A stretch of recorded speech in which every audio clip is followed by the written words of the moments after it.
안녕하세요. 책방 언니 정혜승입니다. 오늘은 유튜브 채널로 인사드리게 됐습니다. 정혜승의 브릿지. 저도 조금 낯선데요.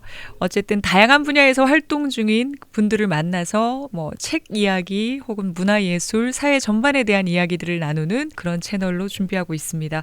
정말 시작하는데 제가 이분을 모시다니 제가 성공한 덕후입니다. 정신건강의학과 전문의이자 거리의 치유자 정혜신 선생님 모셨습니다. 안녕하세요, 선생님. 안녕하세요. 반갑습니다.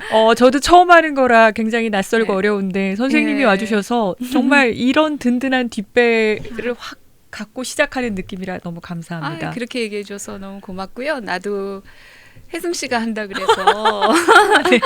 그래서 그냥 냉큼 아. 가야지 혜승 씨랑 얘기해보고 싶다 그런 마음으로 왔어요. 이거 완전 설레고 두근두근한 아, 얘기입니다. 저도 감사해요. 그래요. 네.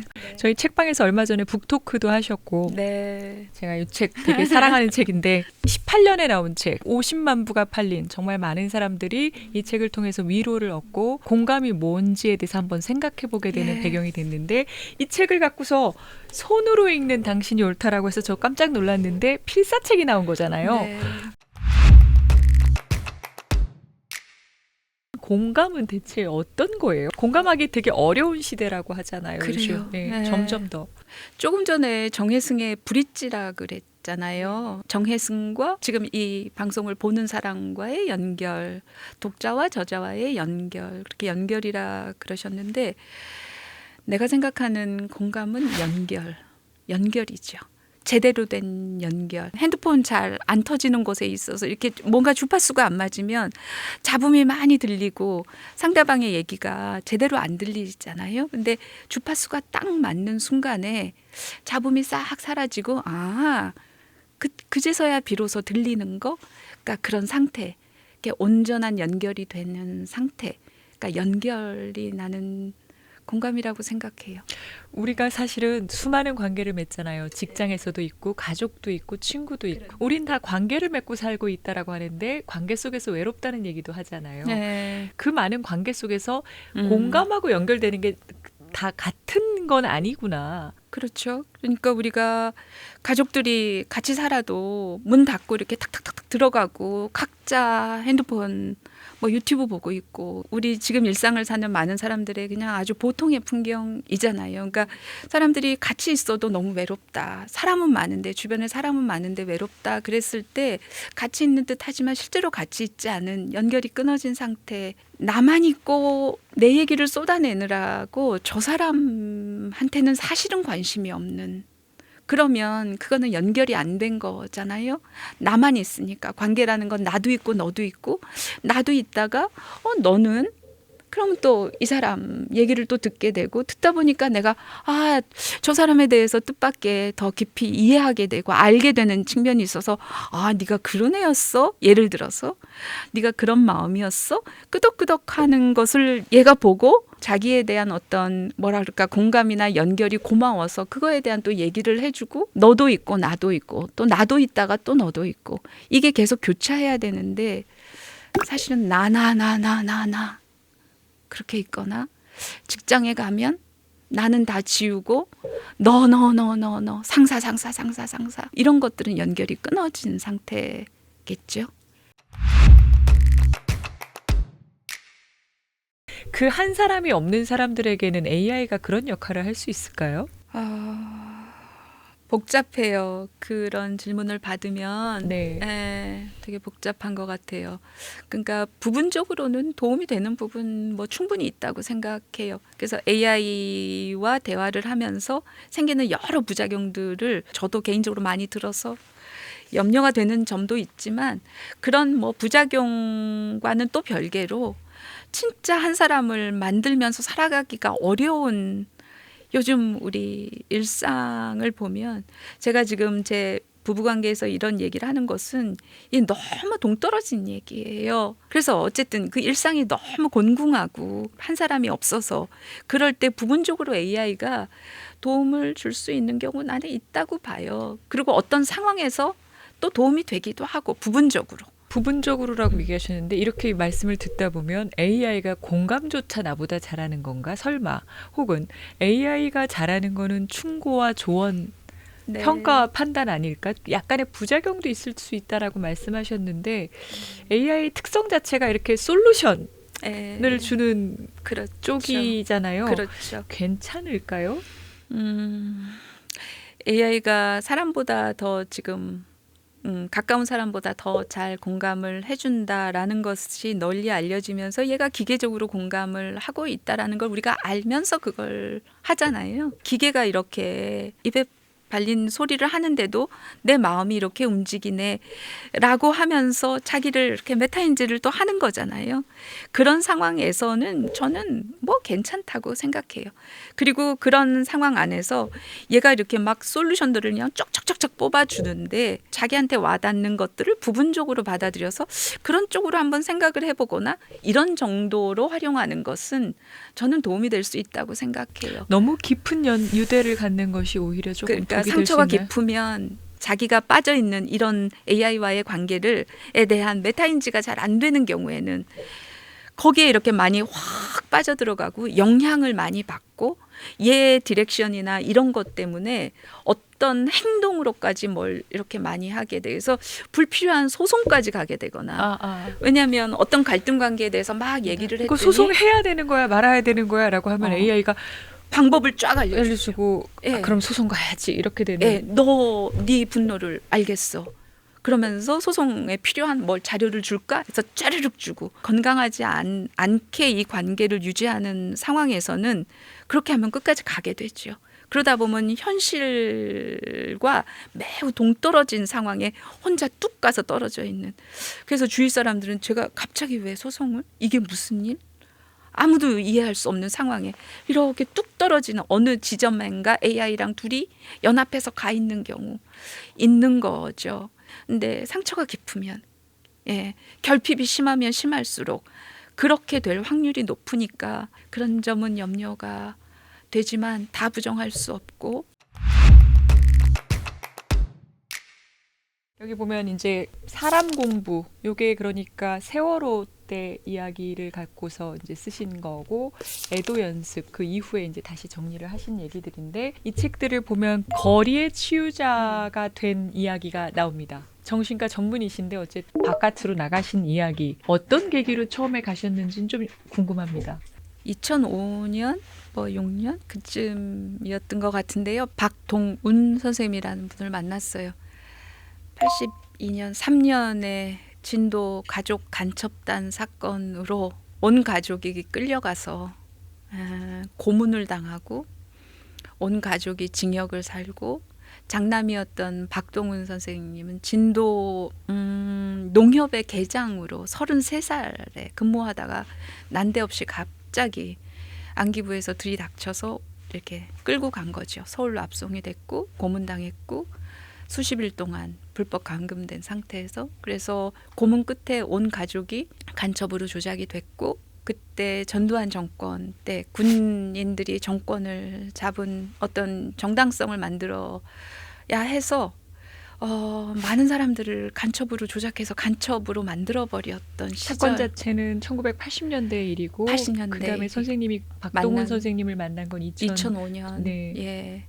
19년쯤을 감옥에서 살다 나오셨어요. 33살의 농협계장님께서. 그러니까 50대에 나온 거죠. 송소연이라는 인권운동가가 이분 좀 얘기를 좀 들어줄 수 있냐. 우리는 나름대로 이제 그 너무 억울한 분이어서 법적인 그 대응을 어떻게 해야 되는지를 하는데 어쨌든 이야기를 해나가는 것에 어려움이 많고 이분이 뭐 정서적으로 그게 어떻게 온전하시겠어요? 그 억울한 80년대, 90년대 끔찍한 감옥 생활을 하신 거죠. 그때 오셨을 때 제가 기억이 나는데 이렇게 옛날 왕진 가방 같은 시커먼 굉장히 큰 거기에서 저를 보자마자 막 허겁지겁 서류들을 막 이만큼 꺼내셨어요. 그때 안기부에서 조작돼서 내가 간첩이고 뭐 이북에 갔다 왔다고 한 날 나는 사실 회사에서 뭐 야유회로 여기 가고 있었고 본인의 무죄를 밝히기 위해서 막 이렇게 모은 자료들이 이만큼 있는 거예요. 그걸 진도에서부터 가지고 오신 거예요. 그래서 제가 선생님 그 자료 하나도 필요 없고 제가 설명을 들었는데 저는 선생님이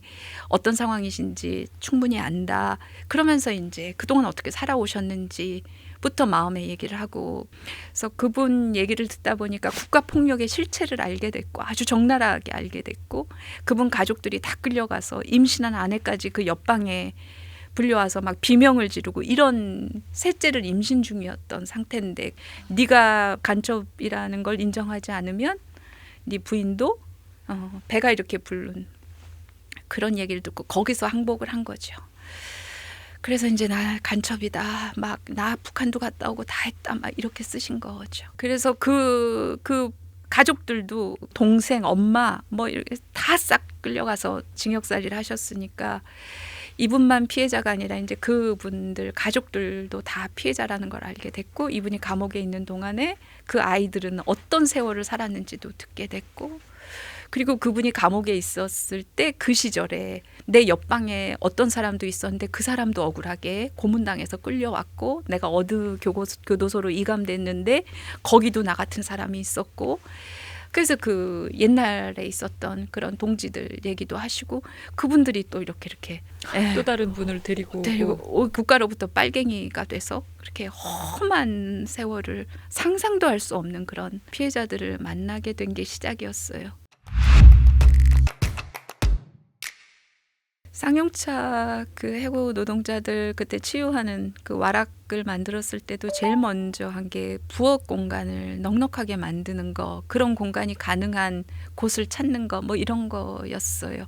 그리고 또 이렇게 그 시민들이 후원을 많이 해주셔서 뭐 의자 같은 것도 주고 뭐 테이블도 주고 지금 같으면 당근 같은 데서 막 얻을 수 있지만 그때는 그게 다 돈이었는데 진짜 오만 뭐 선풍기 에어컨 뭐 필요한 모든 거를 정말 시민들이 다 또 쓰던 거지만 이거 좋은 것들 많이 보내주고 해서 다 채웠는데 저랑 이명 선생이랑 한 얘기는 식기는 그 누가 보내주는 거 쓰지 말자. 집에서 먹는 밥그릇, 국그릇, 수저 이런 반찬 그릇 이렇게 사자. 그렇게 했는데 왜냐하면 쌍용차 해고 노동자들 그 투쟁하는 과정 중에 이제 상담하면서 저도 이제 막 같이 가본 적도 있고 이렇게 하다 보면 이분들이 맨날 그 돈이 없으니까 그때 해고된 상태고 밥을 먹으러 식당에 들어가면 여기 얼마예요? 그거부터 먼저 봐요. 그래서 그때 돈으로 3,000원인가? 그 이하 되는 것으로 먹어야 되는 거예요. 투쟁을 하기 위해서 여기저기 많이 다녀야 되고 언제까지 해야 될지도 모르니까 내부적으로 규칙을 만든 거죠. 그러고 본인들이 이렇게 평택 거기서 자기들끼리 있는 조그만 이렇게 아주 남루한 그런 사무실 같은 걸 노조 해고 노동자들이 모이는 사무실에 거기서도 이렇게 밥 먹을 때 보면 중국산 김치에 뭐 단무지에 막 이렇게 먹는 것을 늘 봤어요. 무너진 자존감이 상담을 한다고 그게 온전히 해결이 되지 않는 그런 일상의 너무 극단적인 상황들이 보이는 거예요. 그래서 삼시세끼는 무조건 잘 먹어야 된다. 그리고 집밥같이 먹어야 된다. 그래서 식판 같은 거 사면 안 된다. 그래서 이제 밥그릇, 국그릇, 수저 이런 거는 다 샀어요. 그래서 그때 와락 처음 만들면서 해고 노동자 그 아내들이 밥그릇, 국그릇 사고 그러면서 그렇게 울었어요. 그래서 그런 것이 치유에 너무 중요한 바탕이 된다는 것을 너무 몸소 경험한 바가 있는 거예요. 상담을 하라 그러면 처음에는 노동자들이 해고 노동자들이 저는 괜찮고요. 제가 정말 심해요. 그러면서 제 먼저 해주세요. 약간 반농담 삼아서 그러면서 자기들은 자기 마음을 얘기하는 게 익숙하지 않잖아요. 남자들이 그런 거 해본 적도 없고 그러니까 제가 더 심해요. 다들 그래요. 뭔가 내가 문제가 있다 그러는 게 내가 약해 보이는 그렇죠. 것 같기도 하고 예. 안 그래도 가뜩이나 그렇죠. 해고당해서 위축됐는데 그렇죠. 그리고 막 투쟁 가오도 전선에서 있어야 되고 그렇죠. 네. 그리고 세야 되고 네. 그리고 그런 모습을 봐야 주변의 동료들도 힘을 얻는다고 그렇죠. 생각하고 그러니까 위원장은 제일 늦게 상담했어요. 자기가 들어와서 질질 짜면 안 될 것 같은 마음이 드는 거예요. 그러니까 강해야 된다는 생각 때문에 그래서 그때 아무 얘기 안 하고요. 그냥 밥 먹으러 오라 그랬어요. 그래서 밥상을 계속 차렸어요. 그래서 이제 사람들이 해고되고 집에서 밥도 안 끓여 먹고 맨날 다니고 그러면서 부부관계가 막 문제가 생기기도 하고 그러니까 살림도 엉망인 상태죠. 그러니까 밥 먹으러 오라 그러니까 와요. 그래서 같이 막 그 동지들이 있으니까 같이 막 밥을 먹었죠. 이렇게 같이 저도 밥 먹다가 막 무슨 얘기 하다 보면 이렇게 얘기가 수월하게 나와요. 그러다 보면 뭐 그랬구나, 그런 일이 있구나, 그러다가 요즘에 아이하고 또 그렇게 그래서 되게 힘들겠구나, 뭐 이러다 보면 이제 울컥하면 아유 밥 먹고 잠깐만 보자 이러고 하고 한 명씩 되는 그렇게 시작했어요. 그렇게 하면서 상담을 계속했어요. 진료실에서는 상상할 수 없는 그렇죠. 접근이네요. 네. 밥상이 엄청난 힘이 있어요. 사람의 마음을 무장해제시키고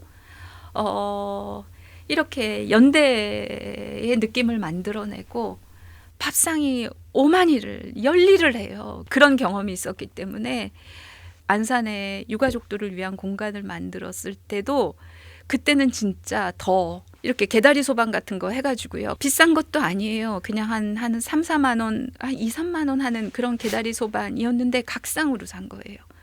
그래서 거기다 진짜 밥그릇, 국그릇, 근데 그 반찬 그리고 딴 거는 몰라도 거기에다는 좋은 식재료로 음식은 진짜 정성껏 다 자원봉사자들이 한 거지만 우리가 같은 마음으로 한 거지만 그렇게 해서 밥을 차려서 줬는데 그때도 똑같은 거였는데 엄마들이 계속 그 청와대 앞에 가고 진도 팽목항에서 시위하고 그리고 계속 농성하고 그러니까 겨울에 찬바닥에서 계속 그냥 김밥 먹거나 계속 그러면서 그냥 맨바닥에 앉아서 있었단 말이죠. 집에 가서 아이를 잃었는데 무슨 밥을 끓여요, 뭘 해요. 그러고 살아가고 목 뒤로 뭐가 음식이 넘어가도 죄책감이 들죠. 내가 아이를 잃고 밥이 넘어가는구나. 그럼 죄책감에서 또 고통스러워하는 거죠. 그때는 그냥 누룽지만 계속 끓였어요. 밥도 못 넘기니까. 그래서 계속 누룽지만 끓이고 근데 이제 와가지고 뭐 상담하라 이런 얘기 저 안 해요. 복잡하거든요. 반발심이 들거든요. 아이를 저렇게 보내놓고 내가 뭐 나 살자고 내 맘 좀 편하자고 상담을 해? 이것도 용납이 안 되는 거예요. 그래서 상담하자 얘기도 안 해요. 그냥 같이 밥 먹자. 허리 아플 거니까 여기 그냥 뜨뜻하고 차도 있고 여기 오면 아무 때나 그냥 누룽지 좀 먹고 그런 정도다. 부담을 자꾸 줄어드린 거죠. 그러니까 엄마들이 계속 오기 시작했어요. 그래서 같이 누룽지 먹고 막 이러다 보면 이제 훅훅 얘기하다 보면 애 얘기 나오고 그러면서 하나 둘 상담을 하기 시작하는 거죠. 책에는 밥상과 더불어서 이것은 그 노벨상을 받아야 된다라고 한 게 뜨개질이었거든요. 뜨개질이 사람을 어떻게 구했는가에 대한 언급이 좀 있었는데 네. 그게 어떻게 또 시작이 된 건가요? 그것도 쌍용차 해고 노동자 때 해봤던 거예요. 그렇군요. 이렇게 억울하고 분노가 올라오고 그리고 막 그러다 보면 가만히 있다가도 자다가도 일어나서 막 그냥 그렇죠. 발로 막 벽 치면서 일어나고 이러거든요. 그리고 그 생각이 잠재워지지 않는 거예요. 누가 특정한 어떤 사람이 떠오르고 그러면 이게 가라앉질 않는 거예요. 그때 뜨개질을 했던 적이 있어요. 거기 같이 해주셨던 자원봉사분 중에 뜨개질을 잘 하시는 분이 있어서 그때 이제 물리적으로 단순한 뭔가에 집중을 하면 그게 명상 같은 거잖아요.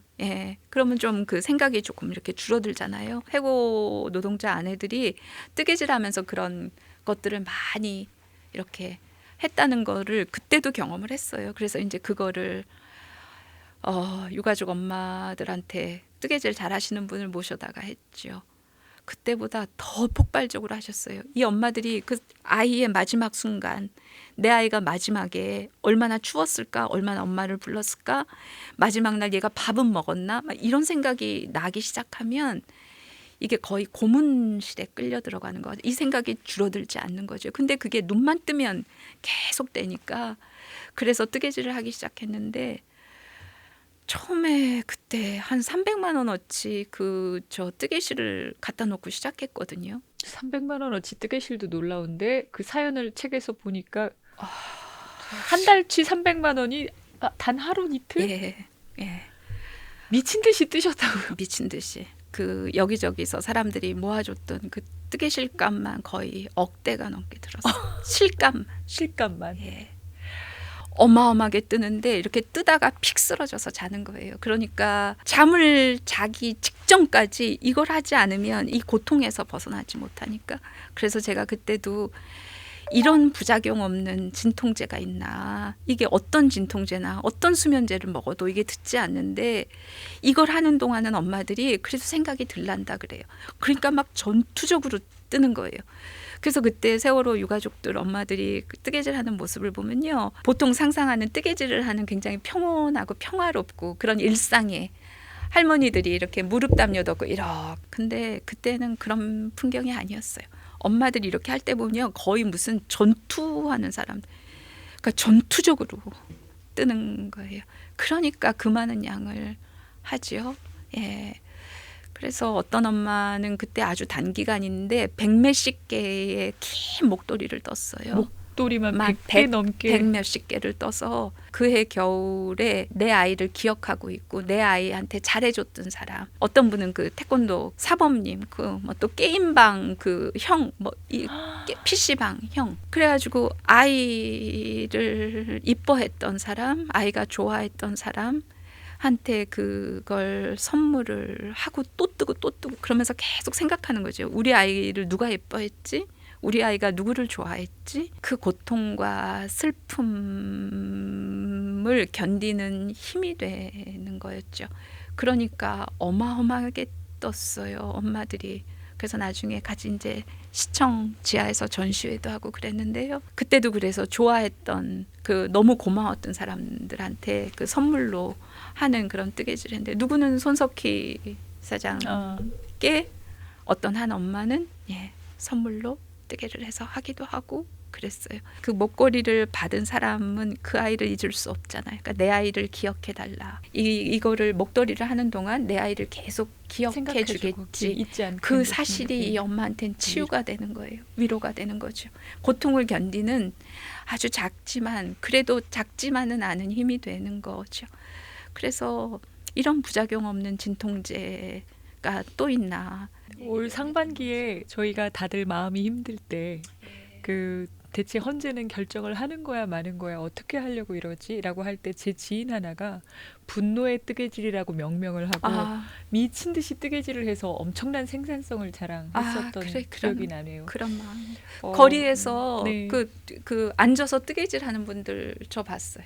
거리에서 거리에서 네, 농성하면서. 네, 네, 맞아요. 그 붕 뜨는 마음도 막 분노도 이러면서 그 분노에 내가 타버릴 것 같으니까 휩싸일 것 같으니까 그걸 누르기 위해서 뜨개질이 그때 매우 도움이 됐어요. 그 현장과 관련해서 여러 결의 상상도 못하는 피해자들이 거의 극단의 피해자들이 마구마구 양산이 되고 있어요. 요즘에 소방대원들의 내상에 대해서 사회적으로 자꾸 문제가 되지만 오래됐군요. 한 번도 그럼요. 보고해 본 적이 없네요. 저는 소방대원들 그런 치유 프로그램들 많이 해서 그분들의 내면을 알죠. 그분들은 훼손된 시신, 잘려나간 시신, 자살한 사람들 이런 것들을 수습하는 현장, 그게 업무잖아요. 구급대원 같은 경우에는 그것을 매일 근무할 때마다 그 직업을 유지하는 한 계속 본단 말이죠. 우리가 소방대원들을 영웅이다 막 이렇게 얘기하고 뭐 박수 치고 그런 거칠에만 보고 하는 박수 말고 이런 사람들의 실질적인 모습들에 대해서 개별적으로 더 많이 아는 사람들이 더 많이 늘어나야 진짜 백이 대안이 나오고 진짜 백이 정책적 대안도 그럴 때 가능하지. 그냥 구호로 뭐 영웅이니까 뭘 하자 이런 정도의 것 가지고는 그동안 뭐 국가에서 하는 피해자 치유나 뭐 트라우마 치유와 관련해서도 거의 그런 식으로 접근이 됐거든요. 그냥 코스프레 같은, 그냥 거칠애 같은, 뭐 이렇게 센터 만들고 뭐 이렇게 시설 뭐 어떻게 하고 어떤 제도 만들고, 근데 그것으로 사람이 그 치유되지 않고 훨씬 더 개별적이고 더 깊고 섬세한 과정들이 뒤따르지 않으면 아무것도 아닌 것이 되는 나는 것을 우리 사회에서 공감대가 많이 형성이 돼야 결국은 그것도 달라질 거라고 생각해서 소방대원들의 내상에 대해서 자꾸 얘기가 되고 더 자세히 알려졌으면 그런 생각들 많이 하게 돼요. 이게 사회 곳곳에서 너무 많은 분들이 이게 혼자서 해결할 문제를 좀 떠난 듯한 예. 그 다음 단계에서 조금 우리가 지원해 줄 수 있는 혹은 그냥 서로 마음을 나눌 수 있는 조금 그런 예. 기회라도 좀 늘었으면 좋겠다 싶어요. 그러죠. 저는 이제 늘 그런 마음이 있어요. 이렇게 요즘에 힘든 사람들 투성이다, 다 힘들다, 다 극단적이다.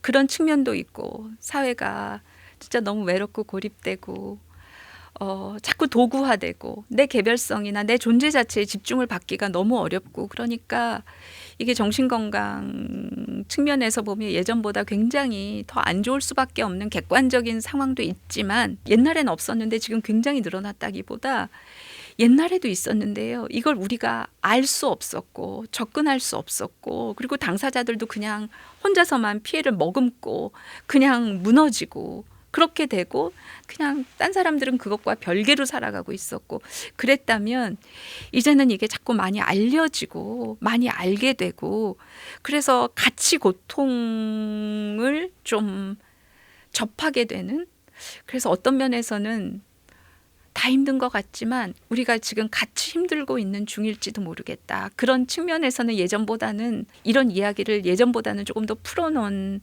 덕분일 수도 있다. 소방관들의 이런 내상은요. 저는 훨씬 더 이전부터 지속적으로 굉장히 심각했다는 걸 많이 느끼고 있지만 당사자가 지금 책을 낸 분도 있잖아요. 이렇듯이 지금 우울증으로도 예전보다 진료받는 사람들이 더 많아졌다.